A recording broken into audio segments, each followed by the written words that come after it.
My paper is titled On the Consolation of the Happy Ending, Tolkien and the Fairytale Fantasy of Neil Gaiman and Susanna Clarke.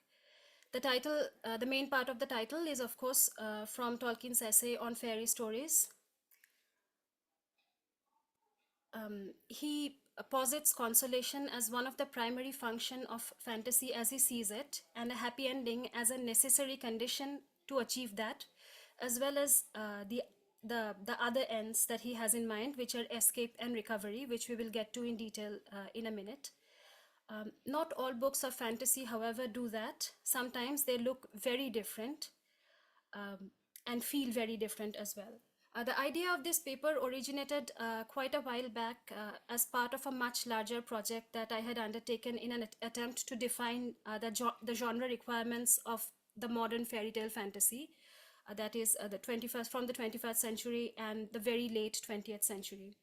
As seen in the works of Susanna Clarke and Neil Gaiman, two writers that I have chosen as representatives, though I think many others like Max Potter or Erin Morgenstern would fit right in.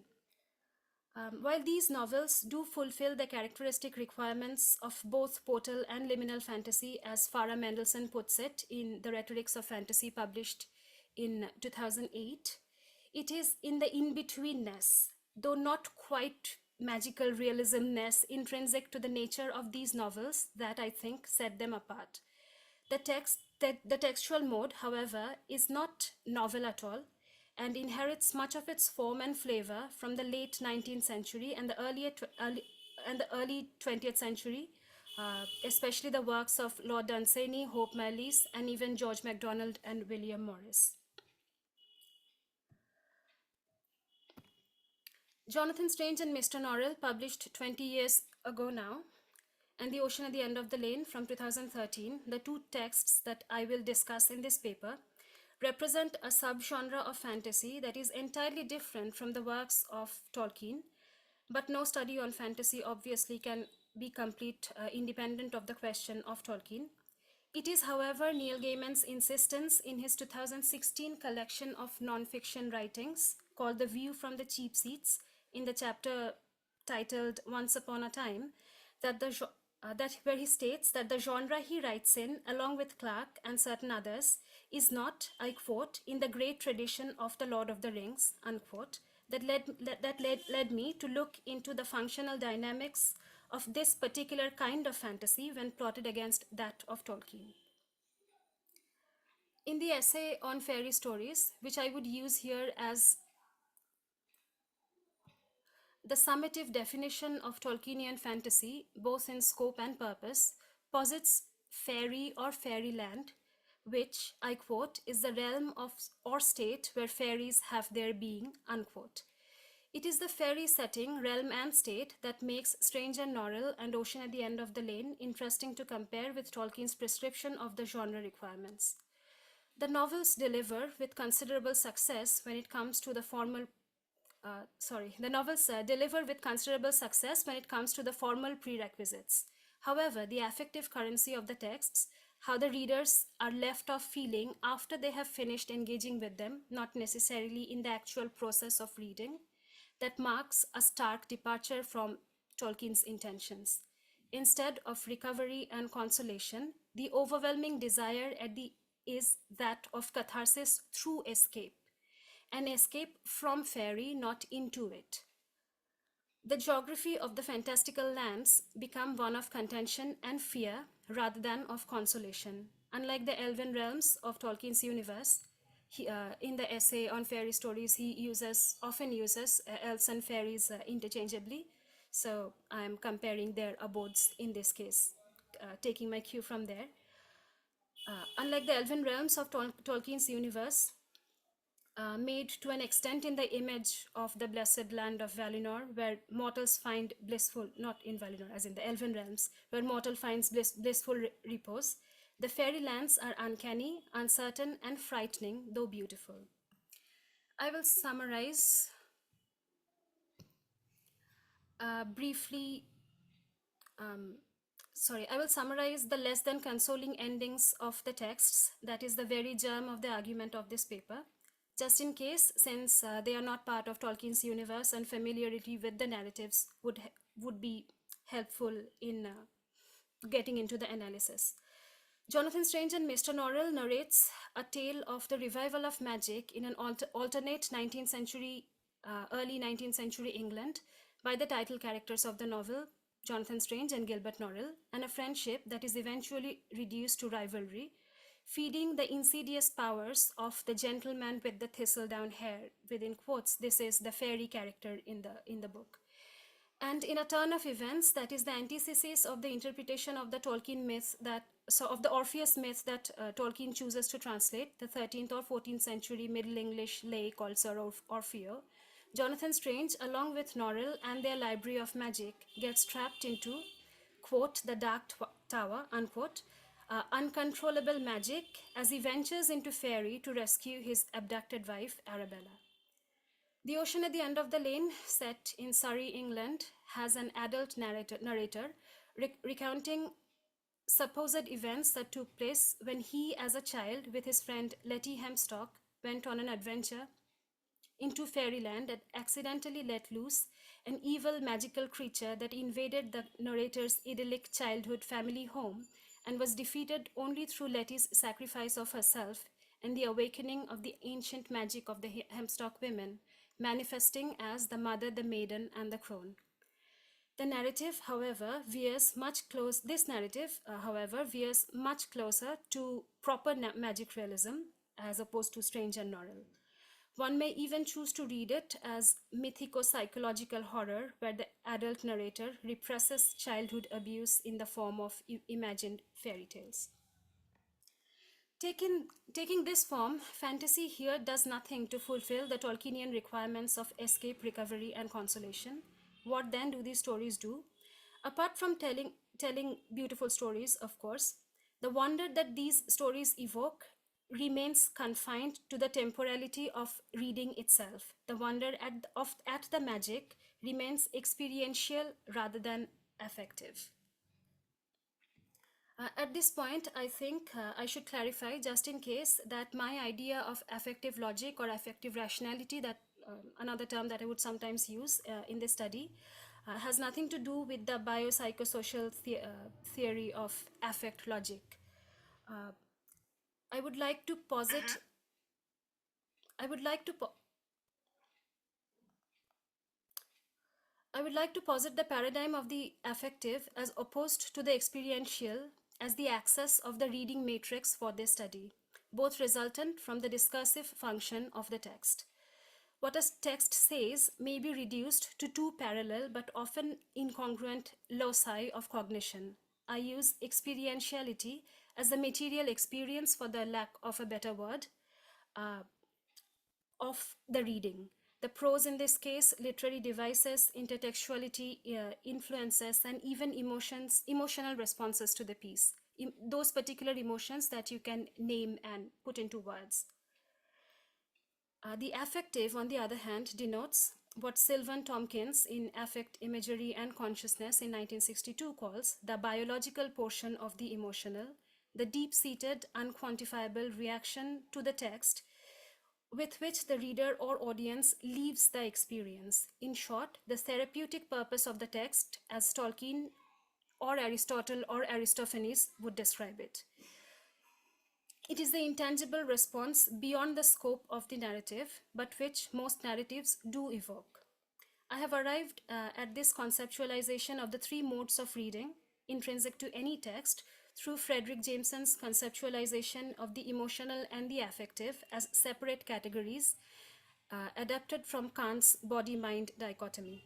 The emotional and the affective, according to Jameson, in The Ancients and the Postmoderns on the Historicity of Forms, published in 2015, result in two concurrent temporalities of the experience of a text. While he uses the conceptual to speak of opera, uses the concept to speak of opera, I believe it works just as well when applied to the form of tragedy. On this theoretical groundwork, I would now like to build the relation of these texts and that of Tolkien against the concept of the tragic. Tolkien says in On Fairy Stories, quote, I would say that tragedy is the true form of drama, its highest function, but the opposite is true. but the opposite is true for fairy stories. And adds that another quotation, the eucatastrophic tale is the true form of the fairy tale and its highest function. Eucatastrophe obviously is the Greek eu suffix next to catastrophe, which is the ultimate terrible that happens to the tragic hero in the course of tragic action. Yes, without going into too much detail, it is fairly obvious, I think, from the previously described endings of the two texts in question, that they do not provide, quote, a sudden and miraculous grace. This quote is again was from the essay. Nor do they serve as a conduit for joy as poignant as grief, again from the essay, as promised by Tolkien for his fairy stories. The reader, however, is not left heartbroken. The discursive paradigm leaves you with a bittersweet, ambiguous resolution. The experiential finishes on a sad note, and the affective on an unsettling fear. Completely disparate, all of them.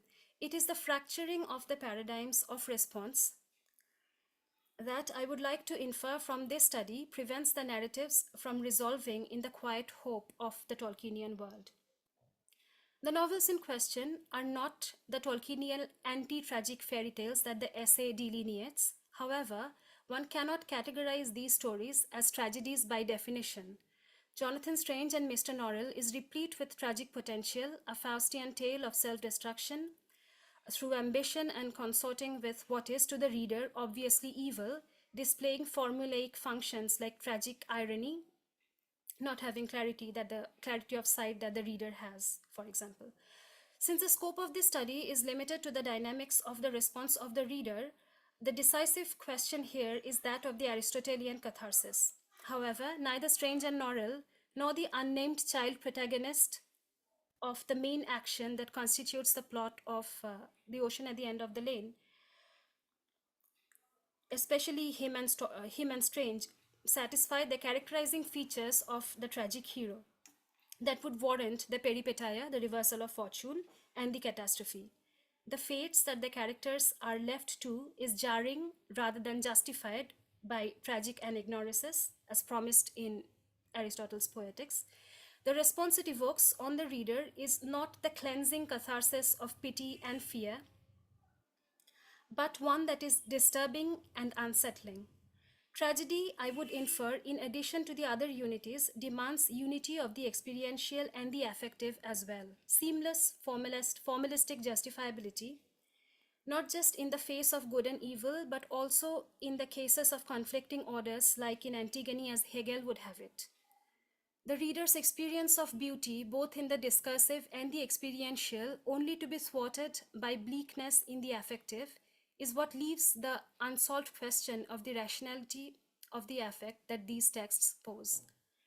What then is the logic of the fracture, of this supposed pessimistic view into the realm and state of fairies, one that Gaiman calls fearful and isolated in the same chapter from the view from the cheap seats that we talked about previously? What is the rationality of the disruption of the orders of response, which takes away both the recovery and the consolatory functions from them? At this juncture, I propose a post-colonial reading of the genre in order to find a possible answer to this. Laura Mary von Sarnowski's reading of The Ocean at the End of the Lane as a meta-commentary on the performativity of gender and a rural-urban capitalistic binary in her article, Power and All Its Secrets, Engendering Magic in Neil Gaiman's Ocean at the End of the Lane from 2015, opens up the possibility of capitalizing on the liminal nature of the subcreative enterprise involved in these novels, owing especially to the very specific geographical and temporal moorings that they are given, and reading texts of this nature as magical realism, with both its epistemological and political underpinnings, though problematized with respect to the geography of the genre. Jonathan Strange and Mr. Norrell, too, may be read as such, given its reliance on the rural-urban dichotomy once again, the disparate reaction of men and women to the revival of magic, and especially the narrative around the character of Stephen, born in slavery and destined to be a king of Faerie, is open both in form and content to be read as a magic realist text, drawing upon revived folklore, both disciplines, that is the act of magic, writing magic realism and doing folkloristics, being strongly aware of the center margin binary epistemologically intrinsic to them. The problem of geography brings us back to the contentious nature of fairy as seen in these stories, as opposed to the bliss of the elven realms afforded in Tolkien's vision of the nature of fairyland. What may be of particular interest to this question is Diarmid O'Giolin's classification of the discipline of folkloristics into two main branches: metropolitan, the center looking into the margin in order to systematize for it the supposedly primitive knowledge systems of the other, and nationalistic, when the margin looks into its own colonized and pre colonized past to create for itself an alternative understanding of its own history, erased out of or never included in the hegemonic schema of knowledge systems. What exactly in this enterprise Where exactly in this scheme of events would one posit the fictive folkloristics of Susanna Clarke and Neil Gaiman, or at least, sorry, and Neil Gaiman, or at least the two books that we have discussed here? Through a similar play of these ideas, though a similar play of these ideas is evident in a good number of their other works, the two authors, uh, the look, sorry, in their other works, the location is an inherently contentious, hostile intersection of the two spaces, as these two authors, two spaces as in the nationalistic and metropolitan space of folkloristics that I was just talking about. These two authors, amongst others, from the erstwhile colonial center, embark on an attempt to reorganize the geography of textual resistance and expand its tenets to a wider intersection of power variances, not just colonial, but that of gender and class as well. It is in this resistance, in the discomfort of it, that the fracturing of the unity of orders of response can be located, according to my reading. I would also read into this discomfort, this inability of this particular set,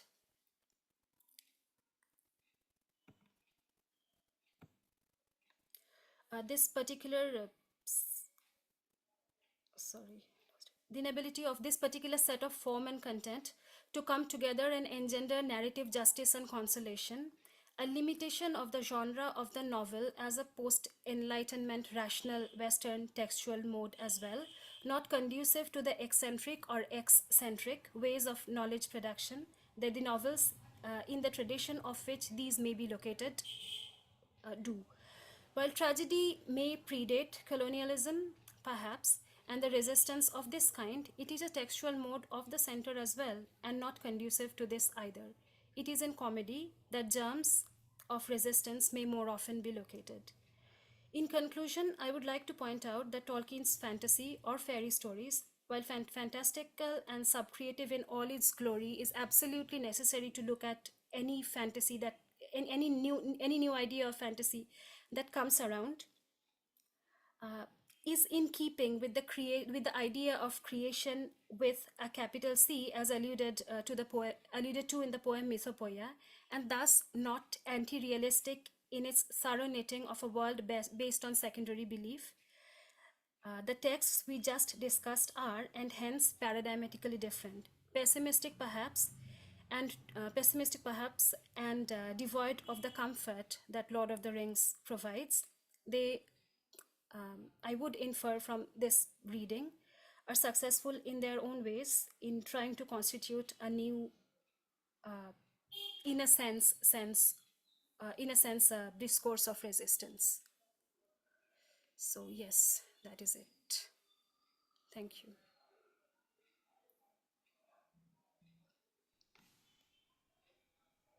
Thank you. That was very interesting, and as much as I can see from the comments, inspiring in many ways, in terms of application of your ideas and in terms of motivating people to read some of the books you mentioned. So that's very nice. Uh, let me see if we have some questions. There is one. Cordelia is asking, are there any places in Tolkien's fantasy works, or even adaptations of them, that you see this fracture, this discomfort, which you talk about in the work of Gaiman and Clarke? I suppose there would be kind of colonial discomfort when you are looking at, I don't know, the south of Harad narratives, for example, right? But not in the main body of text, right? And I also think for a discomfort of this kind to be valid, you cannot really have the semi-divine figures of the elves, right? So in a manner of speaking, the first stage is out of it.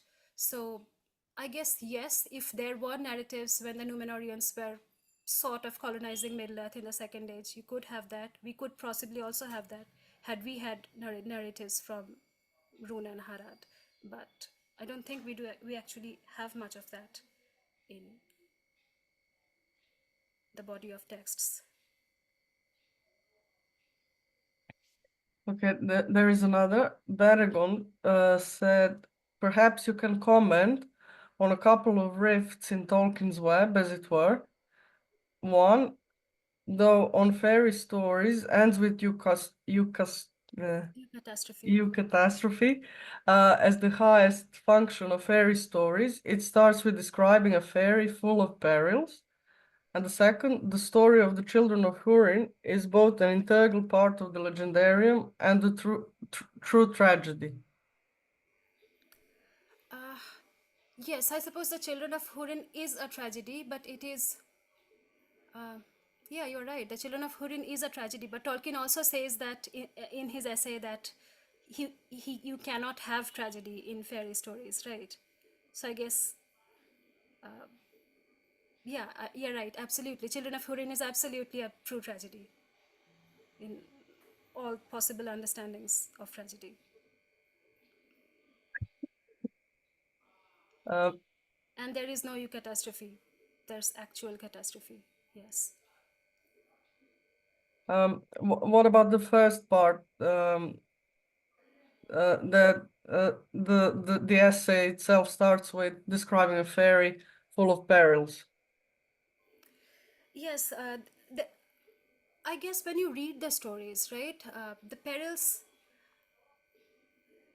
when, when you I'm kind of more yes, it's true, the essay does say that, but when you do enter the I guess when Tolkien is talking about this when he's writing this particular essay, he's not necessarily talking only about his own work, right? So I guess the idea of the peril and the idea of peril in the fairy lands is something that he would be cognizant of, because the stories of Lord Dunsany, of William Morris, of George MacDonald, they came before him, and they do have the very perilous, very scary fairyland, which I think is the inspiration for Gaiman's version of fairyland. But when Tolkien himself does it, he puts in the element of eucatastrophe and consolation to make it good, right? The goodness is absolutely necessary in the sort of a grace at the end for the universe not to end in the loss of all hope, not to end in despair. I guess that is sort of intrinsic to his aesthetic. Yeah, interesting. But also yes, I mean, obviously, even though the fairy is full of perils, overcoming them in the end leads to, like the consolation of happy ending. So I guess that's the whole point.